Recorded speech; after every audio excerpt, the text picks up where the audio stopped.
A wow morning to all the Rotarians. Yeah, that's good. और आप सबको happy morning. अच्छा, आज का जो टॉपिक है रोटरी क्लब ऑफ बोरीवली ने जो रखा हुआ है आप सबके लिए, उसमें से मैं न्यू मॉडल बाईलॉज पे आपको थोड़ा अपडेट करूँगी। कोऑपरेटिव एक्ट जो है ये स्टेट सब्जेक्ट है। I mean, हर स्टेट में आपको एक कोऑपरेटिव एक्ट मिलेगा। हर स्टेट का अपना अपना कोऑपरेटिव एक्ट है। हमारे यहाँ महाराष्ट्र में कोऑपरेटिव एक्ट 1960 का है। कोऑपरेटिव एक्ट जो है 1960 का है और जो रूल्स रेगुलेशंस बाईलॉज के हिसाब से, नोटिफिकेशन के हिसाब से हर सोसाइटी को काम करना है। 97 कॉन्स्टिट्यूशनल अमेंडमेंट जो हम लोग सुन रहे हैं 2 साल से कि कुछ चेंजेस आए हैं, बेसिकली वो क्या चेंजेस है, उसमें मेजर चेंजेस क्या हैं, उसके बारे में अगर अपडेट यू। कॉन्स्टिट्यूशनल अमेंडमेंट जो हुआ है, इंडिया का कॉन्स्टिट्यूशन जो है वो चेंज किया गया है कोऑपरेटिव सेक्शन के हिसाब से। जनवरी 2012 में वो पास हुआ है और इसके बाद में हर स्टेट को मैंडेट दिया गया था कि उनका जो लोकल एक्ट है हर स्टेट का, कॉन्स्टिट्यूशन में जो चेंजेस किए हैं वो हिसाब से अपने लोकल एक्ट्स जो है वो चेंज करना है, वो चेंजेस लाने हैं।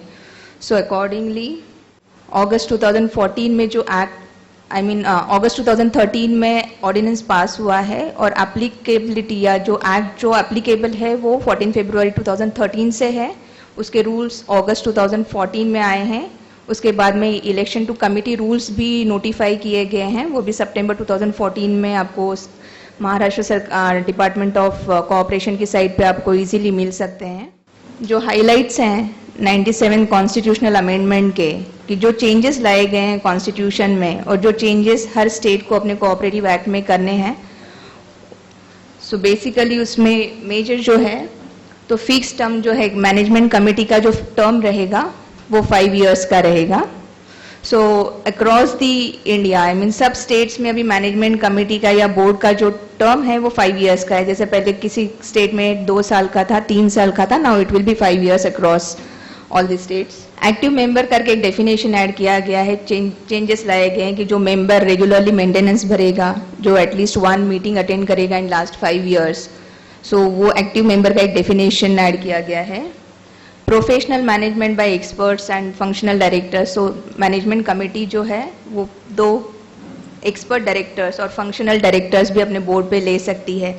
एग्जिस्टिंग मेरे कमेटी का जो स्ट्रेंथ है वो छोड़ के एडिशनली हम लोग ले सकते हैं। मैक्सिमम बोर्ड का जो स्ट्रेंथ रहेगा दैट विल बी 21। इक्वालिटी जो है SC ST OBC reserve category के लिए कुछ पोस्ट हमको वेकेंट रखने हैं। उसमें 5 पोस्ट विल बी वेकेंट, जिसमें 2 रहेगा वो लेडीज के लिए रहेगा and other 3 will be for SC ST and OBC। Independent professional audit, her society को अपना ऑडिट करके लेना है बाय 31 जुलाई और 30 सितंबर तक आपको AGM लेना है। और जो ऑडिटर अपॉइंट होगा वो भी पैनल ऑडिटर होना चाहिए। ये नया रिक्वायरमेंट है कि कोई भी आके आपको ऑडिट नहीं करेगा। The person should be from panel which is maintained by the department of cooperation. और जो ऑडिटर आप अपॉइंट करोगे उसका अपॉइंटमेंट AGM में होना है एंड उस साल के लिए आप ऑडिटर अपॉइंट करोगे एंड देन सेम ऑडिटर आप सिर्फ 3 साल के लिए कंटिन्यू कर सकते हो। उसके बाद में आपको ऑडिटर चेंज करना है। फिर सोसाइटी को जो है वो पीरियोडिक रिटर्न्स भी भरने हैं।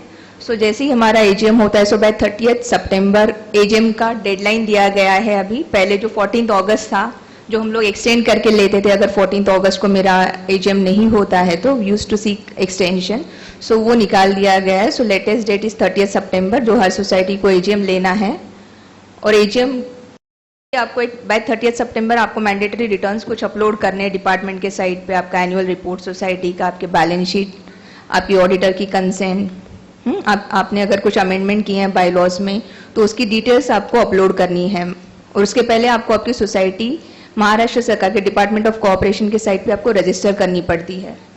फिर कुछ पेनाल्टीज और ऑफेंसेस भी इंक्लूड करे गए हैं कि जैसे सपोज आप मैंडेटरी रिटर्न्स फाइल ना करो या आपके कमेटी मेंबर्स जो आप उनको काम करने हैं, जो रिस्पॉन्सिबिलिटीज़ उनको दी गई हैं, अगर वो फुलफिल नहीं करते हैं या कुछ ट्रांसफर्स है जो इलीगल ट्रांसफर्स हुए हैं, सपोज वो नहीं होता है तो उसके लिए 146 करके सेक्शन भी इंट्रोड्यूस किया गया है जिसमें वो लिस्ट आउट किया गया है कि क्या क्या ऑफेंसेस हैं और सेक्शन 147 में बताया गया है कि उसका पेनल्टी क्या हो सकता है। न्यू मॉडल बायलॉज जो है वो 8 अक्टूबर 2014 को डिपार्टमेंट के साइट पे अपलोड किया गया है। सो वहाँ से सोसाइटी उसकी कॉपीज़ डाउनलोड कर सकती है, मराठी एंड इंग्लिश में है वो, उसकी कॉपीज़ डाउनलोड कर सकती हैं। और सोसाइटीज़ को जो है ये 8 अक्टूबर 2014 का बायलॉज जो है वो अडॉप्ट करना है ऑफिशियली। सो अडॉप्शन का प्रोसीजर क्या होगा, आपको एक स्पेशल जनरल बॉडी मीटिंग आपको कॉल करनी है, जिसमें 2/3 ऑफ मेजॉरिटी जो है वो ये एजेंडा रहेगा कि adoption of the model bylaws. फिर 2/3 मेजॉरिटी जो है ये पास करेगा रेजोल्यूशन कि बायलॉज जो है वो अडॉप्ट किए गए हैं। उसकी कॉपीज़ आपको रजिस्ट्रार की ऑफिस में भेजनी है, 4 कॉपीज़ विद अमेंडेड या अडॉप्टेड बायलॉज। और विद इन 2 मंथ्स आपको रजिस्ट्रार एक कॉपी वापस करेगा, रिटर्न करेगा with due acknowledgement. So that will be the procedure. और ये ज़रूरी है, अगर आपकी सोसाइटी ने नहीं किया है तो आपको बायलॉज अडॉप्ट करने हैं। मेंबर का जो डेफिनेशन है, पहले members means associate and nominal member भी इंक्लूड हुआ करता था, तो अभी अगर आपको एसोसिएट मेंबर बनना है तो बेसिकली आपका नाम प्रॉपर्टी में होना चाहिए। That is the new thing जो चेंज किया गया है। सो जस्ट आप 100 रुपीज़ दे के, पहले हम लोग जो रिलेटिव जो है हमारे एसोसिएट मेंबर बनते थे, इलेक्शंस कंटेस्ट करते थे, तो वैसे अभी पॉसिबल नहीं है। अगर मेरा प्रॉपर्टी में नाम है, अग्रीमेंट में अगर मेरा नाम है, शेयर सर्टिफिकेट में अगर मेरा नाम आ रहा है, देन ओनली मैं एसोसिएट मेंबर बन सकता हूँ and then only I can vote and contest the election. फिर कुछ मेजर चेंजेस हैं जो I just update you. Membership के लिए पहले 5 शेयर्स लेने पड़ते थे, तो अभी अगर न्यू मेंबर आपको इंडक्ट करना है आपकी सोसाइटी में तो ही विल बी टेकिंग 10 शेयर्स, तो मिनिमम 10 शेयर्स लेने पड़ेंगे। Active and non active members का मैंने आपको बताया कि एक्टिव मेंबर का नया कंसेप्ट है कि आपको अटेंड करने हैं meetings at least once in 5 years, आपको रेगुलरली मेंटेनेंस भरने हैं, and that member should have purchase the flat. ये भी एक नया 3 कंडीशंस डाले हैं। So every society by 31 March, हर 31 मार्च में हर सोसाइटी को अपना जो मेंबर का पोर्टफोलियो है उसको क्लासीफाई करना है active and non active member में। और जो नॉन एक्टिव मेंबर है उनको इन्फॉर्म करना है 30 अप्रैल तक, विद इन 1 मंथ। सो 31 मार्च को मैं अपना मेंबर का जो पोर्टफोलियो है वो क्लासीफाई करूंगी एक्टिव एंड नॉन एक्टिव में, एंड 30 अप्रैल तक जो नॉन एक्टिव मेंबर्स मैंने क्लासीफाई किए उनको मुझे इंटीमेट करना है कि मैंने आपको, सोसाइटी ने आपको नॉन एक्टिव करके क्लासीफाई किया गया है। अगर वो मेंबर को एक्सेप्ट नहीं है उसका क्लासिफिकेशन, तो वो अपील कर सकता है रजिस्ट्रार को with in 60 days. Associate member मैंने बताया आपको कि आपका प्रॉपर्टी में राइट होना चाहिए, टाइटल होना चाहिए, नाम होना चाहिए। Cooperative education and training fund आप सोसाइटी को कलेक्ट करना है। पहले हम लोग 3 रुपीज़ कलेक्ट करते थे एनुअल बेसिस पे, जो महाराष्ट्र राज्य सहकारी संघ को पेमेंट होता था। अभी सोसाइटी 10 रुपीज़ पर मंथ पर मेंबर आपको कलेक्ट करना है एज अ फंड, और जिसका यूज़ आपको, आपके मेंबर्स को, आपके एम्प्लॉयज़ को, ऑफिसर्स को ट्रेनिंग देना है। आपको during the period of 5 years आपके जो कमेटी मेंबर हैं तो एटलीस्ट वंस आप, हर कमेटी मेंबर ने एटलीस्ट 5 साल में एक बार उसको ट्रेनिंग लेना है। तो ये जो फंड है वो यूज़ किया जाएगा ट्रेनिंग पर्पस के लिए, और इसके लिए ट्रेनिंग्स नोटिफाई होंगी, जैसे सेंटर्स नोटिफाई करेगी। उसमें फेडरेशन है, फेडरेशन को आप बोल सकते हैं कि हमको ट्रेनिंग देना है हमारे मेंबर्स को या एम्प्लॉयज़ को या कमेटी मेंबर्स को, so that you can do. या यशोदा करके भी है जो आपको ट्रेनिंग इम्पार्ट कर सकता है। सिंकिंग फंड जो है, पहले हम लोग सिंकिंग फंड अगर सोसाइटी को यूज़ करना है तो सिंकिंग फंड का यूटिलाइजेशन रजिस्ट्रार के परमिशन के सिवा नहीं होता था। Now it is possible. सिर्फ जनरल बॉडी का अप्रूवल अभी मैंडेटरी है, so that is also major change. Society का एनओसी ट्रांसफ़र के लिए ज़रूरी नहीं है। मैनेजमेंट कमेटी का जो इलेक्शंस हैं, सो इलेक्शन का ड्यू डेट मुझे 6 मंथ्स इन एडवांस मुझे स्टेट कोऑपरेटिव इलेक्शन अथॉरिटी करके, ये भी एज पर कॉन्स्टिट्यूशनल अमेंडमेंट है कि हर स्टेट में एक स्टेट कोऑपरेटिव इलेक्शन अथॉरिटी रहेगा। सो जो इलेक्शंस हैं सोसाइटी के, including housing societies, not only big societies और बैंक्स, इंक्लूडिंग हाउसिंग सोसाइटी, जो इलेक्शन होगा वो स्टेट कोऑपरेटिव इलेक्शन अथॉरिटी के थ्रू होगा। सो मेरी सोसाइटी का इलेक्शन जब ड्यू है तो उसके 6 मंथ्स इन एडवांस, 6 महीने पहले मुझे अपनी इलेक्शन अथॉरिटी को बताना है कि ये मेरा इलेक्शन का ड्यू डेट है। सो ये एक मेजर रिक्वायरमेंट है और ये मैनेजमेंट कमेटी का रिस्पॉन्सिबिलिटी है। अगर मैनेजमेंट कमेटी ये इंटीमेट नहीं करेगा तो मैनेजमेंट कमेटी डिसमिस किया जा सकता है, और जो मैनेजमेंट कमेटी के मेंबर्स हैं वो नेक्स्ट 5 ईयर्स इलेक्शन कंटेस्ट नहीं कर सकते हैं। So this is a biggest offence. Casual vacancy, अगर मैनेजमेंट कमेटी में कोई कैजुअल वैकेंसी आता है, रिटायर, कोई रेजिग्नेशन है या कोई डेथ हो गया है किसी मैनेजमेंट कमेटी का, तो पहले हम लोग इंटरनली कोऑप्ट कर लेते थे, तो अभी वो कोऑप्शन अलाउड नहीं है। आपको इलेक्शन अथॉरिटी को या रजिस्ट्रार को आपको बताना है, and then in his presence the new member will be taken, so that is not allowed now. Strength of management committee ये मैंने आपको बताया कि it is ranging from 11 to maximum is 21 depending upon अपना सोसाइटी 100 मेंबर्स का है, 200 है, 300 है, वो मॉडल बाय लॉस में आपको 113 में मिल जाएगा। सो उसमें से 5 पोस्ट मुझे वेकेंट रखने हैं। अगर मेरे पास लेडी मेंबर नहीं है, मेरे पास SC ST OBC का कोई कैंडिडेट नहीं है, तो वो पोस्ट वेकेंट रहेंगी। सो अगर मेरा 11 मेंबर्स का कमेटी है, सो 5 पोस्ट मुझे वेकेंट रखने हैं। सो मेरा कमेटी जो बनेगा वो 6 मेंबर का बनेगा, और सिंपल मेजॉरिटी जो होगा वो 4 मेंबर्स का होगा। AGM का डेट 30 सितंबर करा गया है।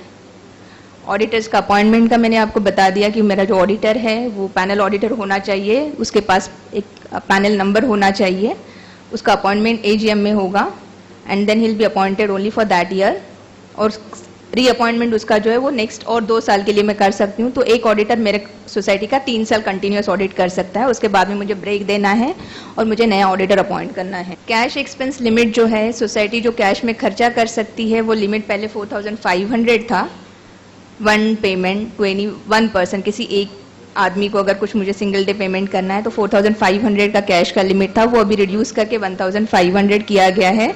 सो किसी को अगर मुझे 2000 का पेमेंट करना है कैश में, सो मैक्सिमम 1500 में कैश में करूंगी, बैलेंस मुझे या फिर पूरा मुझे क्रॉस अकाउंट पे ही चेक से करना है। कैश इन हैंड का लिमिट जो 300 था पर डे सोसाइटीज़ के लिए, तो वो बढ़ा के अभी 5000 किया गया है। सो मेरी सोसाइटी का कैश बैलेंस किसी भी पर्टिकुलर डे को 5000 तक रह सकता है, बिकॉज नॉर्मली ये ऑडिटर का ऑब्जर्वेशन आता था कि लिमिट बढ़ रहा है, 300 से ज़्यादा सोसाइटी रखती है, ये नॉर्मल आपको ऑडिट रिमार्क मिलेगा। सो वो अभी नहीं है, 5000 तक सोसाइटी रख सकती है।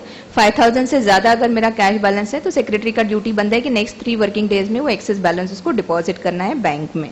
इंक्रोचमेंट ऑफ कॉमन एरियाज, अगर कॉमन एरियाज में जो मेरा खुद का नहीं है, स्टेयरकेस, लॉबी, टेरेस, व्हाटएवर, अगर मैं यूज़ कर रही हूँ मेरे पर्सनल यूज़ के लिए और सोसाइटी को ये मालूम पड़ता है कि वो कॉमन एरिया यूज़ हो रहा है, तो सोसाइटी आपको 5 times of the maintenance charges, service charges आपको लगा सकती है।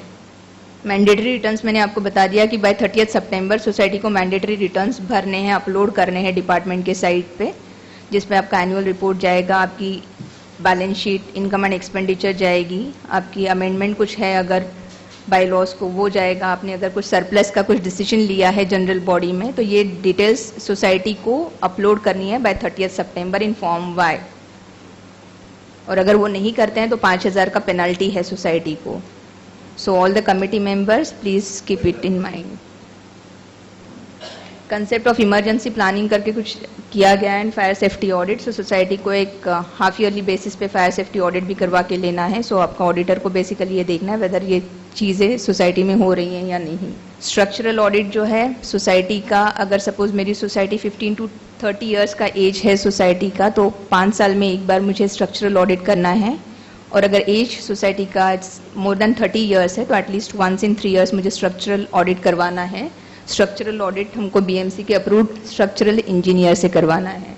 रिपेयर्स एंड मेंटेनेंस करने का, खर्चा करने का लिमिट मैनेजमेंट कमेटी के लिए जो फिक्स किया गया है वो 1 लाख का है। 1 time for 1 repair and maintenance work it is 1 lakh. So 1 lakh से ज़्यादा अगर मेरा खर्चा है तो मैनेजमेंट कमेटी को जनरल बॉडी का परमिशन लेना ज़रूरी है। चेक्स जो हैं, चेक्स पे जो सिग्नेचर रहेगा वो सेक्रेटरी का मस्ट है, और चेयरमैन और ट्रेजरर में से कोई भी एक कर सकता है। So same thing with the bank accounts, operation of the bank account. Administrator word remove किया गया है। Instead of administrator now the person will be called as authorized officer. उसका काम रहेगा, उसका मैक्सिमम टर्म भी स्पेसिफाई किया गया है, वो 6 मंथ्स ही आपकी सोसाइटी में आएगा, और उसका बेसिकली उसका रिस्पॉन्सिबिलिटी रहेगा कि आपकी सोसाइटी में सब जो चीज़ें एट प्लेस लानी है, इलेक्शंस कंडक्ट करके नया कमेटी वहाँ प्लेस करना है, और स्मूथ फंक्शनिंग करने का उसका मेन रिस्पॉन्सिबिलिटी रहेगा। और उसके साथ हमारी ही सोसाइटी के 3 मेंबर्स भी साथ रहेंगे। सो इट इज़ नॉट कि कोई एडमिनिस्ट्रेटर आके मेरे सोसाइटी पे बैठा है and he is doing some misuse और playing some foul. Audit rectification memo, basically audit होने के बाद में सोसाइटी को कमेटी मेंबर्स का रिस्पॉन्सिबिलिटी है कि ऑडिटर ने जो आपको रिपोर्ट दिया है तो उसका कंप्लायंस आपको within 3 months from the date of submission हमको रजिस्ट्रार को भेजना पड़ता है फॉर्म O में। अगर ये नहीं होता है तो ये भी पेनल्टी का इसका भी एक ऑफेंस है और इसके लिए भी पेनल्टी लग सकता है। फिर बायलॉज का जो कॉपी है वो हर मेंबर का जैसे राइट है कि मुझे बायलॉज का कॉपी या व्हाटएवर चीज़ें मुझे चाहिए तो मैं एक एप्लीकेशन दे के सोसाइटी से कॉल कर सकती हूँ by paying some nominal fees जो बायलॉज में मेंशन किया गया है। तो वैसे ही आउटसाइडर्स को भी आपको ये लिस्ट ऑफ मेंबर्स और कॉपी ऑफ बायलॉज वगैरह आपको अलाउ करने हैं फ्री ऑफ चार्ज, वो सेक्शन 39 में मेंशन किया गया है। ये मैंने बता दिया आपको एक्टिव मेंबर का है, 30 अप्रैल तक आपको उसको इंटीमेट करना है फॉर्म W में, और अगर उसको एक्सेप्ट नहीं है तो अपील में जा सकता है विदिन 60 डेज। मेंटेनेंस, ये जो फंड्स हमको करने हैं repairs and maintenance fund, sinking fund, ये सोसाइटी को कंपलसरी है। तो रिपेयर्स एंड मेंटेनेंस फंड हमको 0.75% per annum of the construction cost हर सोसाइटी को कलेक्ट करना है through maintenance bill. So adhoc charges normally जो सोसाइटीज लगाती हैं that is not allowed. Sinking fund, education and training fund मैंने आपको बताया it is 10 rupees per member per month अभी कलेक्ट होगा। Sinking fund, repairs fund as it is है, उसमें कुछ चेंज नहीं है, जस्ट फॉर योर नॉलेज आप put that slide. Repairs and maintenance fund may be utilized for meeting the expenditure of maintenance of the society's properties and repairs. Next, ये जो returns है, mandatory return जो society को file करना है उसका circular है। एक्टिविटीज क्या क्या उसमें आपको डिटेल्स देने हैं वो लिस्ट आउट किया गया है। ऑडिटर आप जो अपॉइंट करोगे तो ऑडिटर का भी आपको नाम और उसका एक कंसेंट, रिटर्न कंसेंट, आप जो ऑडिटर अपॉइंट करोगे पैनल ऑडिटर, तो वो आपको एक राइटिंग में देगा कि मैं एक्सेप्ट कर रहा हूँ आपकी सोसाइटी का ऑडिट, तो उसका भी रिटर्न आपको अपलोड करना है 31 अक्टूबर। दूसरा जो रिटर्न है आप 30 सितंबर तक अपलोड करोगे। ऑडिटर 1 महीना लेगा उसका एक्सेप्टेंस के लिए। सो जो उसकी जो रिटर्न आपको फाइल करनी है उसका डेटा आपको जो अपलोड करना है वो बाय 31 अक्टूबर सोसाइटी को करना है। Next, so this is what basically these are the major changes in bye laws.